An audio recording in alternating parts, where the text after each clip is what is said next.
I'm Miloni Bhatt, and welcome to Trailblazers, a special focus interviews with women pioneers, part of the conversations under ET Prime. My guest today is Poornima DeBolle, co-founder and chief product officer of Menlo Security. An engineer from India, Poornima moved to the US to pursue higher education and went to work in startups and tech companies there.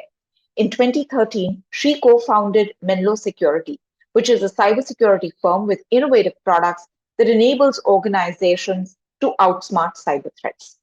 In 2022, Poornima was named by Forbes as 50 over 50 entrepreneurs. She was also featured in the top 25 women leaders in cybersecurity of 2022 by the Software Report. Poornima, it's wonderful to have you here with us today. Yeah, thank you, Miloni, for having me. I'm very happy to be here. As you mentioned, I'm the co-founder of a cybersecurity company called Menlo Security. At Menlo Security, I'm responsible for what we call all things product, right? So it means all of engineering. We have about 300 plus people in my organization, and we're responsible for all of the engineering, the service delivery of, we're a cloud security company, so we deliver our product through as a service, and responsible for all of the engineering that delivers the service, all of product management, the team that actually identifies what we should be building, what's the pain point that we're trying to solve for the customer, and also all of the what I call the post-product acquisition journey, which is customer support, professional services. And then last but definitely not the least, I'm also responsible for the security of Menlo. So we have a chief security officer who reports to me, and we take security obviously very seriously because we are delivering security to some of the most hyper security conscious companies in the world, and we need to make sure that our house is in order. So that part of the portfolio is very important. So yeah, the remit is across all things product plus security of Menlo. So how did we come out with Menlo Security and as an entrepreneur is kind of obviously interrelated. I'll start with my work journey rather than to go too far back. My first job out of college when I got my computer science master's was at a startup. It was about 60 or 70 people, and it was run by Taiwanese founders, right? So for me, I learned a few very important lessons as a brand new professional going into the industry. So the first one was, it was inspirational to see immigrants, right? They were all Taiwanese immigrants in the US, be able to start a company. Like I come from a background of, my father worked for the government of India, and most of the people I knew already always had jobs at other people's companies, right? Mm-hmm. So it was interesting front row seat for me to see how, people who come from another country, so it's not like you have a network of like money or knowledge. It's really just your dream and aspiration. And these three gentlemen were able to raise capital, start a company, build a product, employ other people, and deliver customer value, right? So it was an amazing experience as kind of a early 20s in my life. So that was one aspect of it, right? I started my career that way, and it was a great learning platform for me. The second one that was even more interesting, and I think for me still continues to be the driving force, is when you are in a smaller company, you get to see a lot and you get to do a lot, right? So when you work for a larger company, obviously, as a company, you may be having a broad impact. But you as an individual, you're a small cog that's turning a very large wheel. And for me, being at this small startup, within a month of me being there, I was creating features that was actually shipping in kind of our production product. And I was just awed, right? When you build a feature and you get immediate feedback of a customer actually using it and telling you, I need this thing done this way. It's just a real high in terms of that you built something, somebody used it. So after that kind of two-pronged lesson, there was no turning back, right? So for my entire career, I've largely worked for smaller to mid-sized companies, and by now I've been part of 2 startups that I created. I was part of, and it's an amazing experience in terms of being able to think of that inception of an idea, the ideation, to validation in the market, to creating the product and the customer feedback, that entire circle of product creation I'm addicted to, right? So I'm always in front of customers and learning more about what problems we can solve and bringing that back to our engineering team and torturing them with all of the details. So that's a little bit about my journey. All right, fascinating. But tell me, you are a founder and you also head product. Uh, how do you manage the 2 roles? Yeah. No, it's been interesting, right? Because I'm by training an engineer, and I like to geek out on all of the details of the product and love to sit with our engineering and product management.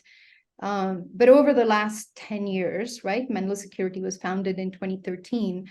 Over the last 10 years, I've definitely added the dimension of what you said, a co-founder and kind of a product executive rather than more of a product manager and an engineer. And to me, that includes the balance of customer value, like one of our values at Menlo is customer empathy, right? So not just creating product, but being able to understand how customer is using it.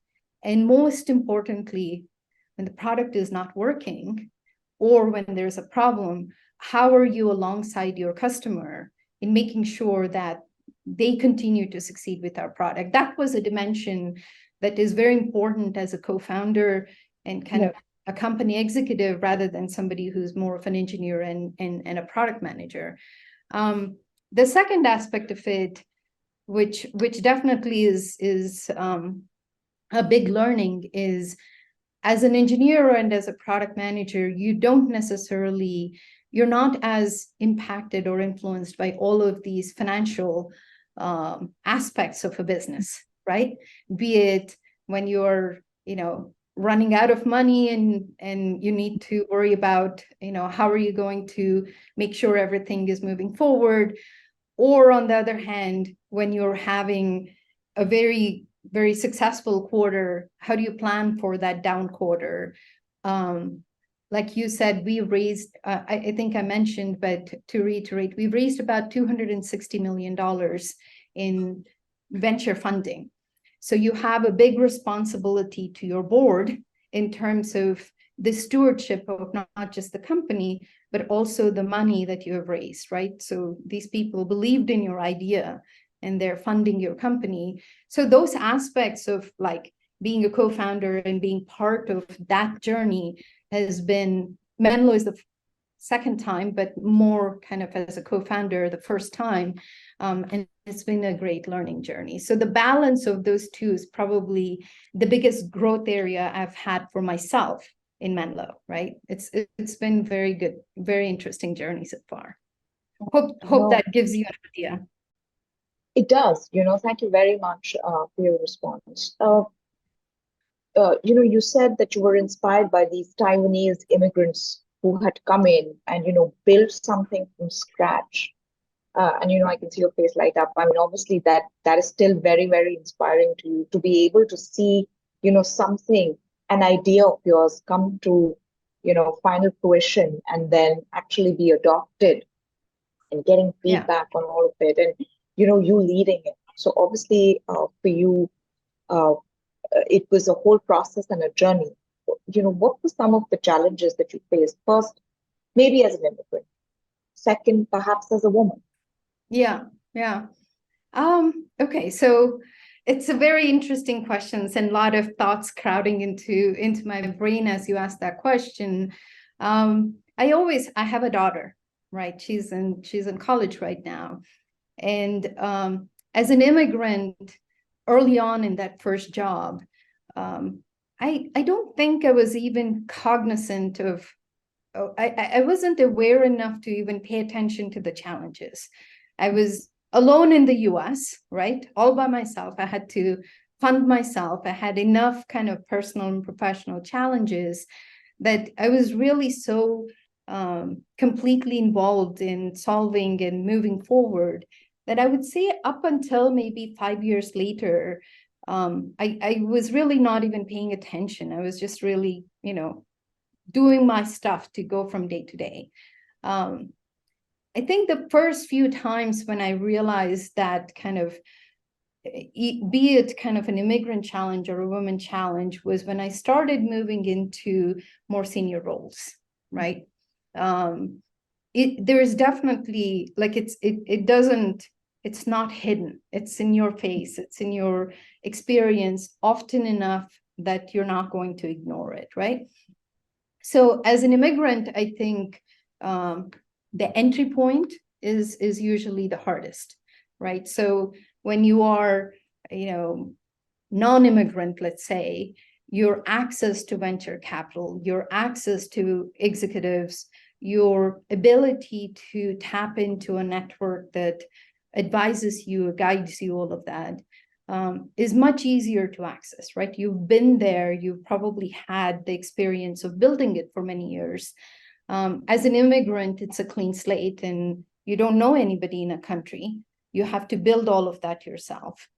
So that is probably the hardest part of being an immigrant. But having said that, as everybody in the world knows, Silicon Valley and high tech is dominated by our countrymen and women, right? So we have the advantage of, they call it the Indian-mafia, right? Of successful entrepreneurs, successful CEOs. So I would say probably these days, just from the recognition of the model minority that we are, the access is as an immigrant is not necessarily that difficult compared to how it was even 20 years ago. So that's kind of a good checkbox or a good, movement forward for everybody. As a woman, that is somewhat different, right? In terms of, like I said, I was very fortunate that after my startup experience, the next company I worked for was called Checkpoint Software. It's a cybersecurity company out of Israel. And our leader for engineering there was a woman. And she is phenomenal and one of the smartest people I've met in my career. And somehow that kind of set the level playing field, or it gave you an example of this is okay to aspire to, right? This is what you can actually get to. So I give a lot of credit to, having that role model.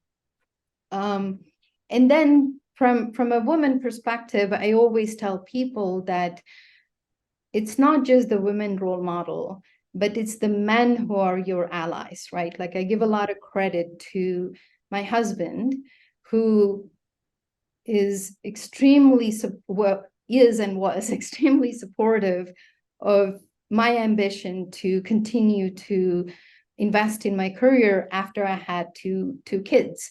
So he said, this woman is not going to slow down.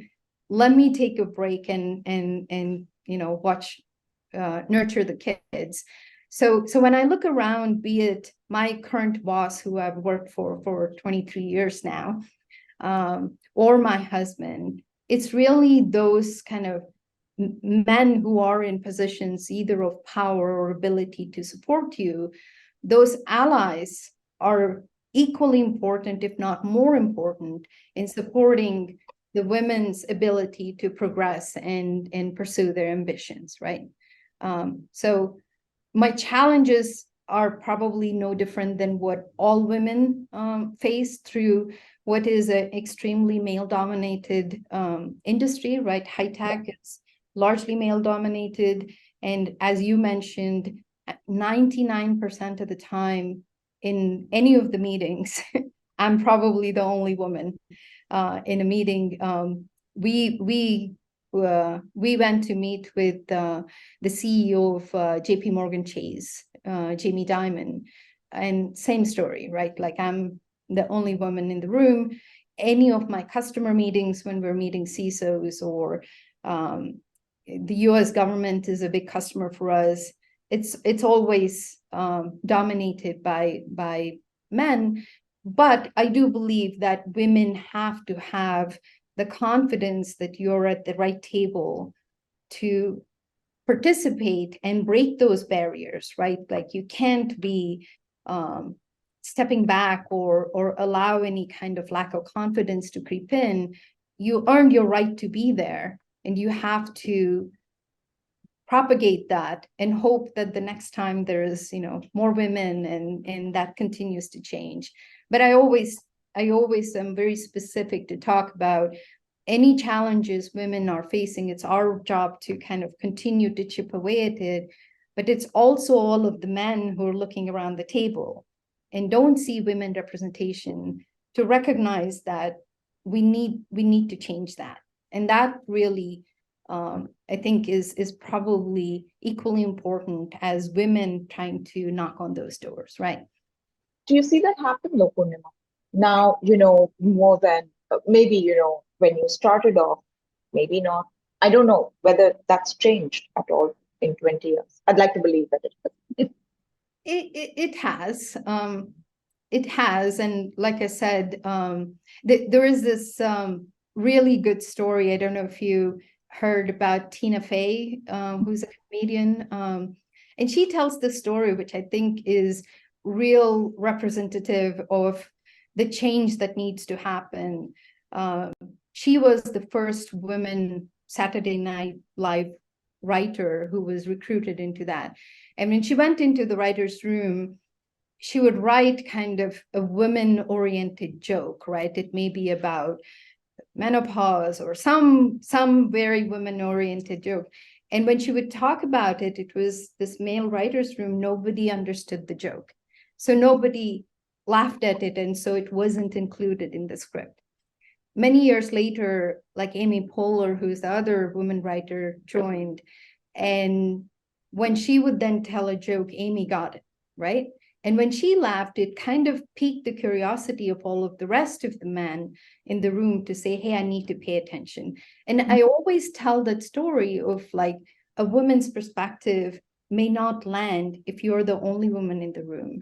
But the more we can kind of create that integrated, sisterhood, that's a great word, then you're really kind of creating that wave of change, right? So I like to believe that it's changed, if not for myself, for my daughter's sake, right? She's that next generation coming in.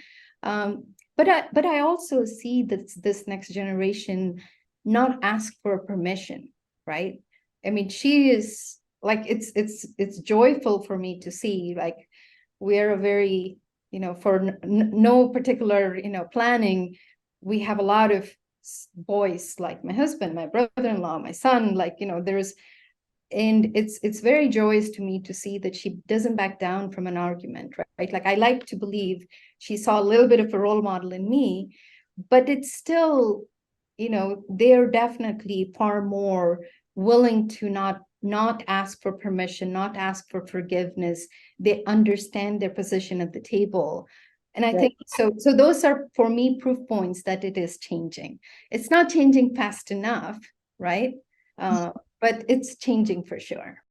That's good. That's what everyone of It's us hopeful. really need. It's right. hopeful, yeah. It's Yes. really hopeful. Yeah. I want to focus on India and the US. You left to go to college. You left India to go to college. You set up companies there. And you have your ties with India. And when you see the tech environment and you see the entrepreneurship environment, you see the entire startup culture and the way it's really fueled, as you said, the hope and aspirations of a billion people, not just men, but also women.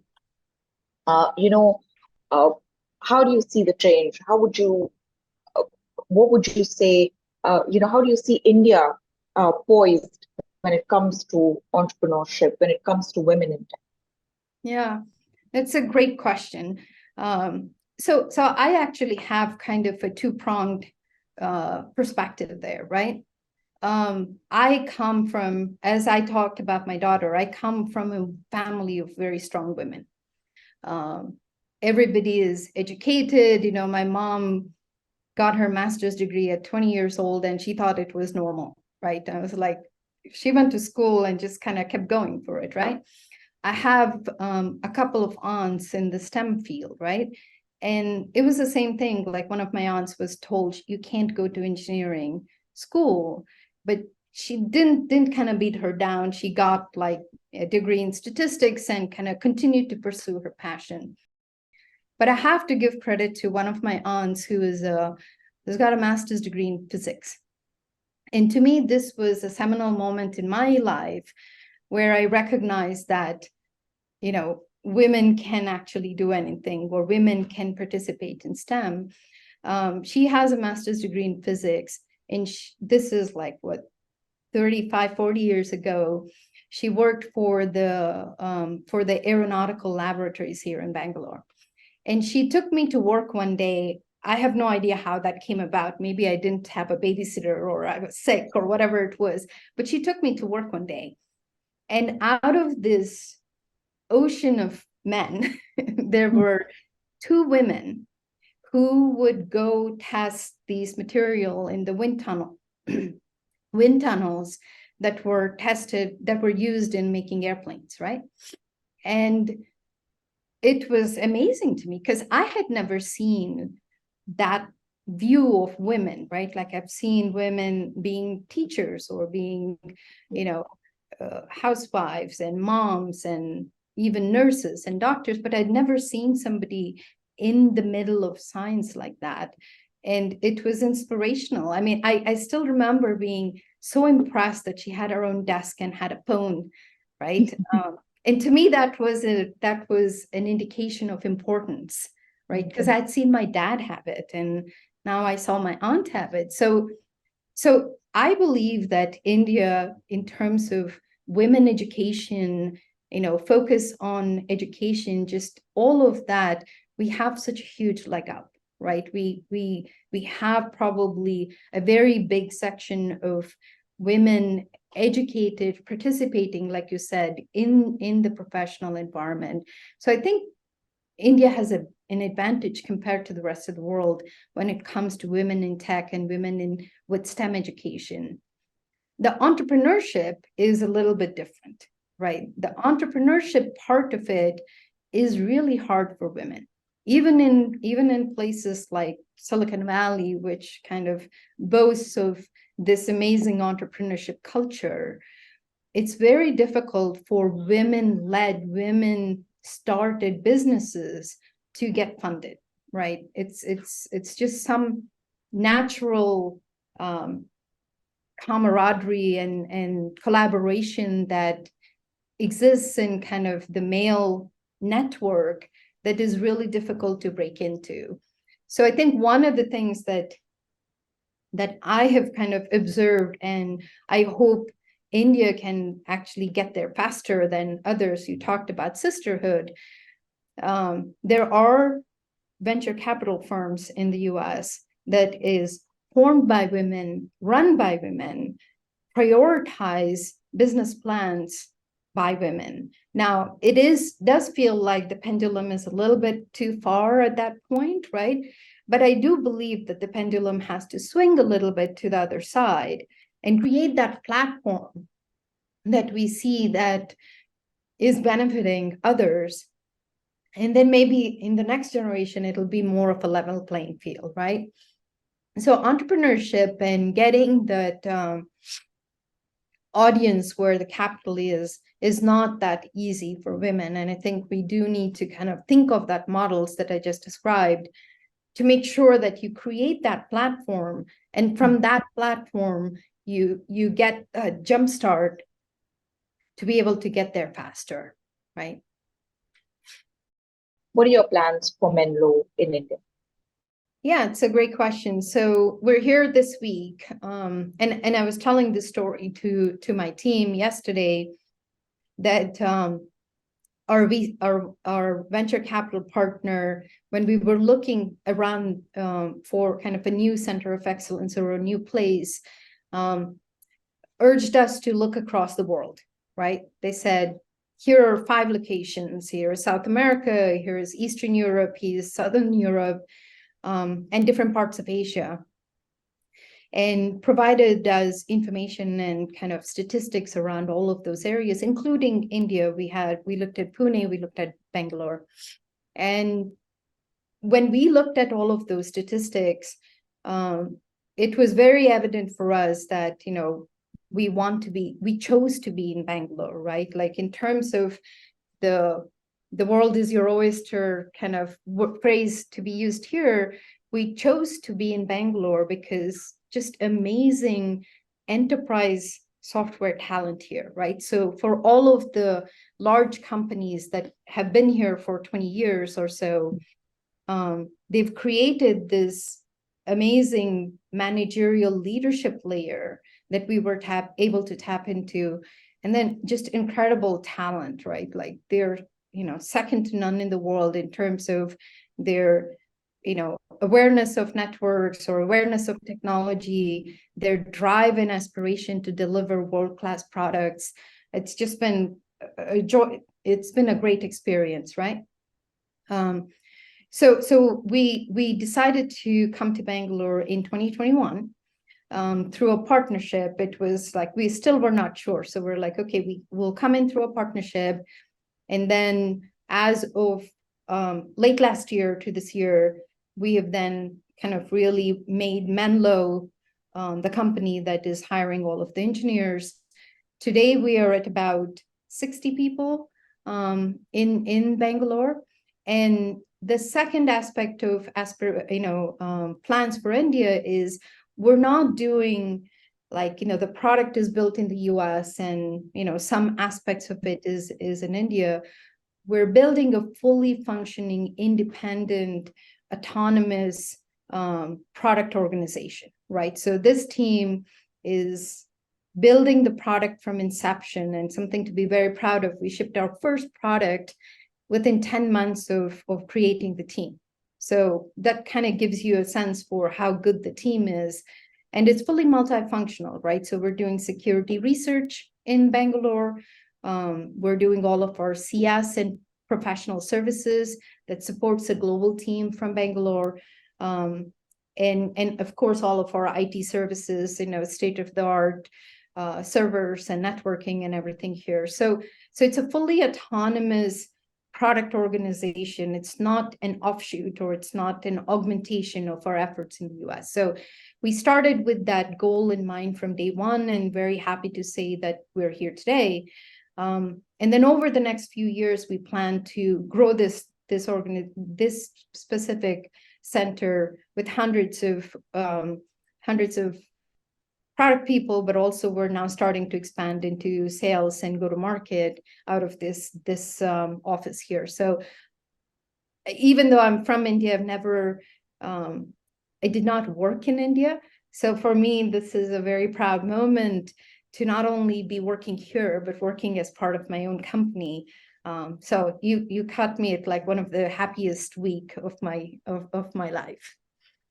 And many congratulations, and congratulations to your team members as well. Any plans for Menlo that you could share, Poornima, over the next 12 months, what you have in mind for your global team, and then you already shared your plans for India. Yeah.